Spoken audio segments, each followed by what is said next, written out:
Hi friends, இன்னைக்கு நம்ம பார்க்க போற கலெக்ஷன் பாத்தீங்கன்னா இந்த saree தான். இது ஒரு ஜார்ஜெட் saree. உங்களுக்கு ஃபுல்லாவே பாத்தீங்கன்னா சில்வர் லைன்ஸ், சில்வர் த்ரெட்ல வந்திருக்கும். saree ஃபுல்லா ஒரே மாதிரி தான் இருக்கும். இது எல்லாமே ஆடி ஆஃபர் கலெக்ஷன்ஸ் தான். சோ saree இப்படி தான் இருக்கும். ஃபுல்லா வந்து உங்களுக்கு குட்டி குட்டியா ஒயிட் சில்வர் ஸ்டோன்ஸ் இருக்கும் saree ஃபுல்லாவே. இதோட ப்ளவுஸ் பாத்தீங்கன்னா இது ப்ளூ கலர் இந்த மாதிரி இருக்கும் ப்ளவுஸ். சோ இதுல வெறும் 3 பீஸ் மட்டும் தான் இருக்கு. சாரி, ப்ளூல 3 பீஸ்ல இந்த சாரிலே 3 பீஸ் தான் இருக்கு. சோ இது வந்து ஒரு நல்ல மாதிரி லைட் ஸ்கை ப்ளூ மாதிரி. அதுக்கு இந்த ப்ளவுஸ். சோ நெக்ஸ்ட் பாத்தீங்கன்னா ஒரு டார்க் பிங்க் ஷேடு.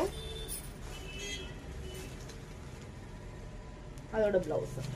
சோ எந்த சாரி பிடிச்சிருக்கோ ஸ்கிரீன்ல இருக்க வாட்ஸ்அப் நம்பருக்கு ஸ்கிரீன்ஷாட் பண்ணி அனுப்பி ஆர்டர் பிளேஸ் பண்ணிக்கோங்க. Just 450 free shipping only. Thank you.